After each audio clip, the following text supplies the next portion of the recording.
Dear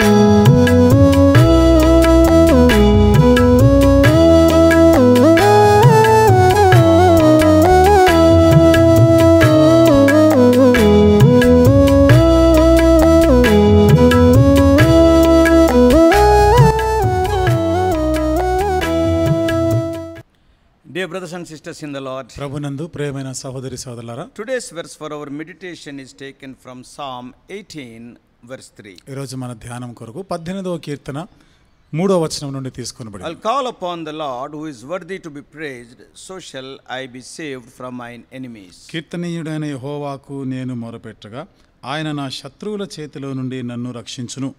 Let us see the inscription of Psalm 18. ఈ 18వ కీర్తన పైన రాయబడిన ఆ శీర్షిక మాటను మనం చూద్దాం. I read the inscription of this psalm because it gives us some insight into the background for these verses. ఈ కీర్తన పైన ఉన్న శీర్షిక చదవడంలోని ఉద్దేశం ఏమిటంటే, ఈ కీర్తన యొక్క దాని చరిత్ర ఏమిటిదో దాంట్లో ఉన్న సంగతులను మనం సరిగ్గా గ్రహించటకు ఇక్కడ ఉన్నది. As the inscription states, ఈ పైన ఉన్న ఈ శీర్షిక చెప్తుంది కదా, this psalm was originally a song that was written to glorify the Lord and to honor him for delivering David from King Saul and all from his enemies. ఇది యెహోవా దాసుడైనటువంటి దావీదు అతని శత్రువులు అందరి చేతిలో నుండి సౌలు చేతిలో నుండి యెహోవా అతన్ని తప్పించిన దినమున దావీదు రాసిన కీర్తన ఇది. ఆయన స్తోత్రించాడు. It can also be found in 2 Samuel 22. ఇదే కీర్తన 2వ సమూయేలు గ్రంథం 22వ అధ్యాయంలో కూడా మనం చూడొచ్చు. So this psalm was written when all David's foes lay vanquished at his feet. ఇవి దావీదు శత్రువులు అందరూ కూడా మరి ఓడించబడి దావీదు యొక్క పాదం దగ్గర పడిపోయిన సందర్భంలో రాసిన కీర్తన. David had been given absolute victory and he wanted to express his gratitude to the Lord for his glorious provision. దావీదుకి ఎంతో గొప్ప విజయము, దేవుడు ఎంతో దయతో తనకి ఇచ్చినటువంటి ఆ సదుపాయాలు అన్నిటి బట్టి దావీదు దేవునికి కృతజ్ఞతగా ఈ కీర్తన రాస్తున్నాడు. You see, during the time David was running from Saul, చూడండి, దావీదు సౌలు ఎదుట నుండి పారిపోతున్నటువంటి ఆ సమయంలో he was in constant danger of death. ఆయన ఎడతెగక మరణాపాయంలో ఉండినాడు. Now he has been delivered from all his enemies. ఇప్పుడైతే తన శత్రువులందరి నుండి కూడా ఆయన విడుదల పొందినాడు. And he lifts his voice in praise to the Lord God who has given him the victory. ఆయన స్వరమెత్తి ఆ దేవుడు ఆయనకి ఇచ్చినటువంటి ఆ విజయాన్ని బట్టి ఆ దేవునికి ఆయన స్తోత్ర గీతం పాడుతున్నాడు. This is David's song of victory. ఇది దావీదు పాడిన విజయ గీతం. But you and I also have a victory song to sing as well. అయితే నీవు నేను కూడా పాడగలిగినటువంటి ఆ విజయ గీతం ఒకటి ఉంది. When God saved us, దేవుడు మనల్ని రక్షించినప్పుడు he gave us victory over our enemies. మన శత్రువుల పైన మనకు విజయం ఇచ్చినాడు ఆయన. You can read 1 Corinthians 15:57. కొరింథీయులకు రాసిన మొదటి పత్రిక 15వ అధ్యాయం 57వ వచనంలో చదవచ్చు. 2 Corinthians 4:17. కొరింథీయులకు రాసిన 2వ పత్రిక 4:17లో కూడా చదవచ్చు. And Romans 8:37. రోమీయులకు రాసిన పత్రిక 8:37లో చదవచ్చు. Now we who were hounded by hell and in danger of dying without Jesus Christ, ఇప్పుడు క్రీస్తు లేకుండా చనిపోతూ మరణానికే మనం సమీపిస్తూ పాత్రులమైన మనము, we have been eternally saved through his grace. నిత్యత్వం కొరకే ఆయన కృపను బట్టి ఇప్పుడు రక్షించబడ్డవారం. Since we have been saved and delivered from the snare of the enemy, మనం ఈ శత్రు యొక్క ఊరి నుండి విడిపించబడి రక్షించబడిన కారణాన్ని బట్టి we also have ample reason to worship and praise the Lord. మనమును దేవుణ్ణి స్తుతించి ఆరాధించడానికి ఎన్నో కారణాలు ఉన్నాయి. There is not enough time now to meditate or to consider the entire psalm today. ఈ కీర్తన అంతా కూడా ఇప్పుడు మనం ధ్యానం చేయడానికి ఈ పూట సమయం అనేది మనకు సరిపోదు. After all, it is the 4th largest psalm in the book of Psalms. ఇది కీర్తనల గ్రంథంలో పొడవాటి కీర్తనలో ఇది 4వ కీర్తన. However, ఏదేమైనా I would like to spend a few minutes in these first 3 verses ఈ మొదటి 3 వచనాలపై కొన్ని నిమిషాలు ధ్యానం చేయాలని and ఆశపడుతున్నాను. talk for a while about the God we worship. మనం ఆరాధన చేసే ఆ దేవుని గురించి కొంత సమయం నేను As we చెప్పాలనుకుంటున్నాను. spend our time in these verses, ఈ వచనాలు మనం ధ్యానం చేయడంలో సమయాన్ని గడుపుతుండగా let us allow the Lord's word to remind us of who he is and what he has done for us. ఆయన ఏమై ఉన్నాడు, ఆయన మనకు ఏమి చేశాడో అది మనల్ని జ్ఞాపకమునకు తీసుకొని వచ్చేదిగా ఉండాలి. And also we will see what he can do for us. అంతేకాదు ఆయన మన కొరకు ఏమి చేస్తాడో అది కూడా మనం చూస్తాం. Let us be reminded today why our God is the God we worship. మనము ఆరాధించే దేవుడు ఎందుకు మనకి దేవుడుగా ఉన్నాడో అది మనం జ్ఞాపకం చేసుకుంటాం. And the word worship comes from an old English word. ఆరాధన అనే మాట పురాతన ఆంగ్లం నుండి వచ్చిన పదము, and that is from worship, that worship comes. Worship అనే ఆ పదం నుండి వచ్చింది వర్షిప్, ఆరాధన. It means అనగా అర్థము to ascribe worth to someone. అంటే ఒకరికి ఆ అర్హత, అయోగ్యతని విలువ ఆరోపించటం. We worship God because he is worthy. మనం దేవుణ్ణి ఆరాధిస్తున్నాం ఎందుకంటే ఆయన దానికి యోగ్యుడు, అర్హుడు ఆయన. Our worship ascribes worth to him because of who he is and what he does. మనం చేసే ఆరాధన ఆయన ఏమై ఉన్నాడు, ఆయన ఏమి చేస్తున్నాడు అనే దానికి అర్హుడుగా చేస్తుంది. Let me share few reasons with you from these verses. ఈ వచనాల నుండి కొన్ని కారణాలను నేను మీతో పంచుకుంటాను. And those things will teach us why our God is worthy of our worship. ఇవన్నీ కూడా దేవుడు మన ఆరాధనలకి ఎందుకు యోగ్యుడు, ఎందుకు అర్హుడో అవి మనకు బోధిస్తాయి. Verse 1. మొదటి వచనం, God is worthy of our delight. దేవుడు మన యొక్క ఆనందానికి అర్హుడై ఉన్నాడు. At the very beginning the psalmist makes two great and profound declarations. ఆరంభంలోనే ఈ దావీదు ఎంతో లోతైనటువంటి రెండు సంగతులు చెప్తున్నాడు. He bears his heart and tells us what he has determined to do.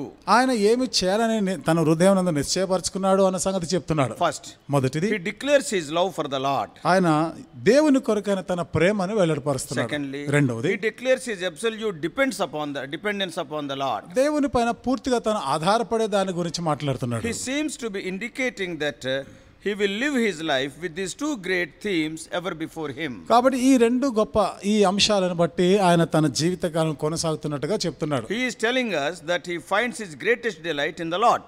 ఆయన ఏమంటున్నాడు, తన గొప్ప ఆనందాన్ని దేవునిని బట్టే, దేవునిలోనే ఉందని చెప్తున్నాడు. What he is telling? ఏమని చెప్తున్నాడు? I will love the Lord. ఆయన ఏమన్నా, యెహోవా నిన్ను ప్రేమించుచున్నాను. He says, ఆయన అంటాడు, I will lean to the Lord. నేను యెహోవా పైన ఆనుకుంటాను. He calls God my 9 times in the first two verses. మొదటి రెండు వచనాల్లో 9 సార్లు యెహోవా నా బలమా, యెహోవా నా అనే మాట, నా అనేటువంటి మాటని 9 సార్లు David uses the personal and possessive pronoun my. ఇక్కడ దావీదు వ్యక్తిగతమైన నా సొత్తు అన్నట్టుగా ఆయన సొంతంలాగా మాట్లాడుతున్నాడు, నా అనేటువంటి మాట. Did you realize that my is the first pronoun learned by most children? నా అనేటువంటి ఈ మాట ఎక్కువగా పిల్లలు ద్వారా పిల్లల నుండి మనం నేర్చుకున్న సంగతి మీకు జ్ఞాపకం ఉందా? What they will say? వాళ్ళు ఏమని చెప్తారు? My toys. నా ఇది నా బొమ్మలు, ఇవి my house. ఇవి నా ఇల్లు, my room. ఇది నా గది. This is just their childish way of stating that they know what is theirs. ఇది చూడండి, ఆ పసితనంలో వాళ్ళు చెప్పే పిల్ల చేష్టలతో వాళ్ళు చేసేటువంటి ఇది నాది, నాది అని చెప్తా ఉంటారు. What David is doing is expressing simple childlike faith in his relationship with the Lord. దావీదు చెప్పేది అదే, దేవునితో తన సంబంధం విషయంలో ఒక పిల్లలు ఎట్లా ప్రవర్తిస్తారో ఆ రీతిగా పోల్చుకొని చెప్తున్నాడు. He is telling us that he is totally dependent upon the Lord for everything. ఆయన ప్రతిదానికి సంపూర్ణంగా దేవునిపైనే ఆధారపడి ఉన్నానని చెప్తున్నాడు. Every ounce of his strength came from the Lord. కాబట్టి తన శక్తి అణువణువు కూడా అదంతా దేవుని నుండి కలిగినది, ఆ బలం అంతా కూడా. You can read leisurely. తర్వాత తీరికగా ఉన్నప్పుడు చదవండి. 1 Corinthians 15:10. కొరింథీయులకు రాసిన మొదటి పత్రిక 15:10. John 15:5. యోహాను సువార్త 15:5. Philippians 4:13. ఫిలిప్పీయులకు రాసిన పత్రిక 4:13. So David's plan is to live for the Lord. అప్పుడు దావీదు యొక్క ఆలోచన దేవుని కొరకే జీవించాలి. Live for the Lord. దేవుని కొరకు జీవించాలి. Love the Lord. దేవుని ప్రేమించాలి. Lean on to the Lord for everything he needs. ప్రతిదానికి ఆయనకు అవసరమైన ప్రతిదాని కొరకు దేవుని పైనే ఆధారపడాలి. I think that is a worthy goal for every believer. నేను అనుకుంటా ప్రతి విశ్వాసి కూడా ఇది యోగ్యమైనటువంటి లక్ష్యం ఇది. So the Lord deserves nothing less and nothing less will be blessed by the Lord. కాబట్టి దేవుడు అంతకు తక్కువగా దేనికి యోగ్యుడు కాదు, ప్రతిది కూడా ఆయన ద్వారా దీవించబడేదే. So God is worthy of our delight. Our delight is in him. దేవుడు మన యొక్క ఆనందానికి అర్హుడై ఉన్నాడు. ప్రతి దానిని బట్టి మనం ఆనందించే వారుగా చేస్తాం. In verse 2, రెండవ వచనం, God is worthy of our dependence. దేవుడు మనం ఆయన పైన ఆధారపడేదానికి యోగ్యుడే ఉన్నాడు. Firstly, మొదటిది, there is a praise for personal God.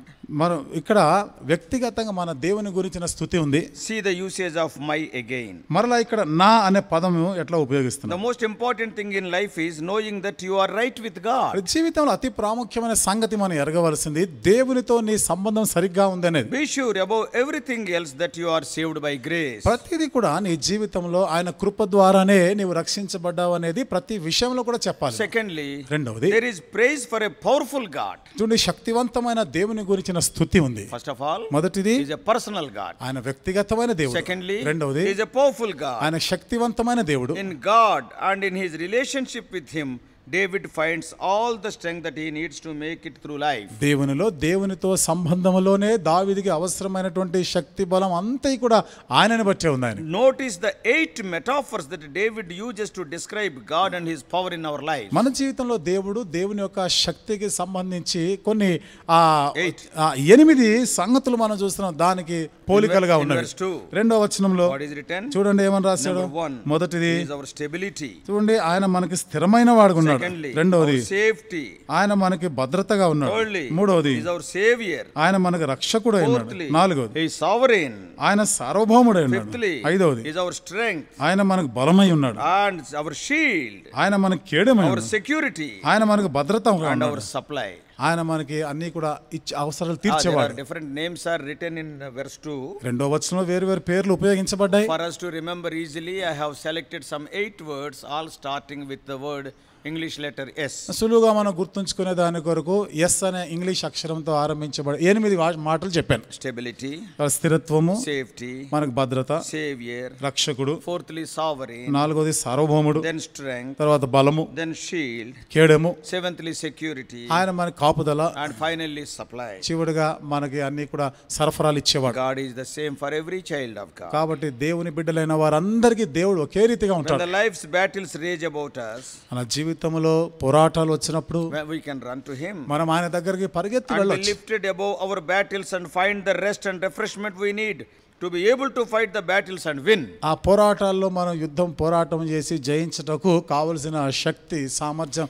అన్నీ కూడా మనం దేవుని యొద్ద నుండి పొందగలం. Surely we can rejoice in the knowledge that the Lord is ever there for us to run into the day of time of battle. నిశ్చయంగా యుద్ధ సమయంలో మనం దేవుని దగ్గరికి మనం వెళ్ళగలం అనేటువంటి ఆ నిశ్చయత, భరోసా మనకు ఉంది. Surely we can remember that the battle is the Lord. నిశ్చయంగా యుద్ధం యెహోవాదే అనే సంగతి మనం జ్ఞాపకం చేసుకోవచ్చు. God is worthy of our delight. కాబట్టి దేవుడు మన యొక్క ఆనందానికి అర్హుడు, యోగ్యుడే ఉన్నాడు. And also our dependence. అంతేకాదు మనం ఆయన పైన ఆధారపడేదానికి యోగ్యుడు. For this morning finally, ఈ ఉదయ కాలము చివరిగా he is worthy of our devotion. ఆయన మన భక్తి జీవితానికి కూడా ఆయన యోగ్యుడే ఉన్నాడు. Verse 3. మూడవ వచనంలో, in this verse, ఈ కీర్తనలో, in this verse, ఈ వచనంలో David makes a pledge to call on God and trust him and him alone for the victories of life. కాబట్టి జీవితంలో విజయాలు పొందడానికి ఆయన దేవునికే మొరపెడతాను, దేవుని దగ్గరికే వెళ్తాను అనేటువంటి మాట చెప్తున్నాడు. The idea communicated here is that the psalmist is aware of the power of this praiseworthy God. ఇక్కడ ఉన్నటువంటి తలంపు ఏమిటంటే స్తుతులకు యోగ్యుడైనటువంటి దేవుని యొక్క శక్తి, దేవుని యొక్క బలమును ఈయన అనుభవిస్తున్నట్టుగా చెప్తున్నాడు. That he is pledging his life to walk in the awareness of the greatness and the power of God. దేవుని యొక్క గొప్పతనము, దేవుని యొక్క శక్తిని బట్టి నడుచుకుంటానంటే ఒక ప్రతిజ్ఞతతో చెప్తున్నాడు. He pledges to walk by faith, not by sight. విశ్వాసం ద్వారానే నడుచుకుంటాను, కానీ వెలిచూపు వలన కాదు అని ప్రతిజ్ఞ చేస్తున్నాడు. David knew that his faith in the Lord would result in his perpetual victory, continual victory over his enemies. దేవుని యందు విశ్వాసమే దావీదుకి ఎడతెగక తన శత్రువులపైన విజయం ఇస్తుంది అనేటువంటి ఆ ఎరుకలో దావీదు ఉన్నాడు. Surely there had been times when David was on the run. నిశ్చయంగా దావీదు పరుగెత్తి పారిపోతున్నటువంటి సందర్భాలు ఉన్నాయి. Many times he thought that he would be captured and killed by Saul. అనేక పర్యాయాలు సౌలు చేత ఆయన పట్టబడి చంపబడతాడనేటువంటి భయం ఉండినది. But all the times God had proven greater than his enemy and at every turn. అయితే ఎల్లప్పుడూ దేవుడు శత్రువుల కన్నా బలమైన వాడు, అధికమైన వాడుగానే దావీదు జీవితంలో కనపరుచుకున్నాడు. David knew that if God could do it yesterday, he could be counted on to do tomorrow also. దావీదు గ్రహించిన సంగతి, నిన్నటి దినాన్న దేవుడు చేయగలిగినాడే, రేపటి దినము కూడా దేవుడు చేయగలడు, సమర్థుడే అనేటువంటి ఆ గ్రహింపులో ఉన్నాడు. What a lesson for us. మనకు కూడా నేర్చుకోవడానికి ఎంతటి పాఠం కదా. Children of God, దేవుని పిల్లలంగా we must learn that God is all these things. God is all these things that David said he was. చూడండి, దావీదు ఏదైతే ఆయన నిన్నటి దినం ఉన్నాడో ఇప్పుడు కూడా ఆయన ఉన్నాడు, అన్నిటిలో కూడా ఉన్నాడు అనేది మనం కూడా చెప్పగలం. And he will protect you. ఆయన నిన్ను కాపాడతాడు. He will provide for you. ఆయన నీ కొరకు ఇస్తాడని, He will help you. నీకు సహాయం He చేస్తాడు. will refresh you. నిన్ను నూతనపరుస్తాడు. He will ever be there for you. నీకు ఎల్లవేళలా ఉంటాడు ఆయన. Our duty then is మన బాధ్యత ఏమిటిదంటే to walk by faith, not by sight. మనం వెలుచూపు వలన కాదు, కానీ విశ్వాసం ద్వారానే నడుచుకోవాలి. Let us remember whom the Lord our God is. కాబట్టి మన ప్రభు ప్రభు అయిన యెహోవా ఎవరు అనేది మనము ఎరగాలి, తెలుసుకోవాలి. and what he has done, ఆయన ఏమి చేసినాడో and let తెలుసుకోవాలి. us worship him and honor him and praise him. కాబట్టి ఆయనను ఆరాధిస్తాం, ఆయనను ఘనపరచాలి, ఆయనను స్తుతించాలి. Let us live like we believe he is the God of the universe. ఆయన విశ్వం అంతటికి దేవుడై ఉన్నాడు అని మనం నమ్మాలి. Let us pledge to walk by faith. విశ్వాసం ద్వారానే నడుచుకుంటానని ఒక ప్రతిజ్ఞ పూనాలి. For a child of God he is everything. దేవుని బిడ్డకి ఆయన సమస్తమై ఉన్నాడు. As Paul says, Paul he చెప్పినట్లుగా is my all and in all. ఆయన నాకు సర్వములో సర్వమై ఉన్నాడు. May God help us. దేవుడు మనకి May సహాయం God help చేయగా you and me to tell the same thing. ఆ మాటలే చెప్పుటకు దేవుడు నీకు నాకు సహాయం The చేయగా testimony of David may be our testimony. దావీదు యొక్క సాక్ష్యమే మన సాక్ష్యంగా ఉండునుగా. Let us pray. ప్రార్థన చేసుకుందాం. Loving Heavenly Father, ప్రేమగల మా పరలోక How తండ్రి, gracious God. కృపగల మా దేవా, O Lord, we thank thee for the experience of David. దావీదు యొక్క అనుభవాన్ని బట్టి వందనం Thou చెల్లిస్తున్నాం. hast protected him from all his enemies and also from the hands of Saul. తన శత్రువులందరి నుండి మరియు సౌలు చేతిలో నుండి కూడా నీవు దావీదుని విడిపించావు. In one word, David is telling, the Lord is my all in all. ఒక మాటలో దావీదు అంటాడు కదా, నా దేవుడు నా సర్వములో సర్వమై Oh, ఉన్నాడు. he is my delight. ఆయనే నాకు ఆనందమై He is my ఉన్నాడు. protector. ఆయన నన్ను He కాపాడువాడు. is my sufficiency and sustenance. ఆయన నాకు చాలినవాడు, ఆయనే నన్ను He is ఆదుకునేవాడు. my stability and he is my shepherd. ఆయన నాకు స్థిరముగా ఉండుటకు చేయగలిగిన వాడు, He నువ్వు నా is కాపరి my ఉన్నాడు. everything. ఆయనే నాకు సమస్తమై ఉన్నాడు. Make this our experience. ప్రభా, ఈ మాటలు మాకు అనుభవంగా చేయండి. Paul also says, I can do all things through Christ Jesus who strengtheneth me. పౌలు అదే మాట చెప్పాడు కదా, నన్ను బలపరచు క్రీస్తునందే నేను సమస్తమును చేయగలను అంటాడు. Speak to us, O Lord. ప్రభు మాతో కూడా మాట్లాడండి. Help us not to look unto the kings and the horses and the things of the world. ఓ ప్రభు, రాజులు గుర్రాల వైపు లోక సంబంధమైన వాటి వైపు మేము చూడకుండా చేయండి. You are our all sufficient God. నీవే మాకు ప్రభు అన్ని విషయాలు చాలిన దేవుడు. O Lord, you are our everything. నీవే మాకు సమస్తమై ఉన్నావు. In Jesus' precious name. యేసు ప్రభు వారి అమూల్యమైన నామములో ప్రార్థించి వేడుకుంటున్నాను.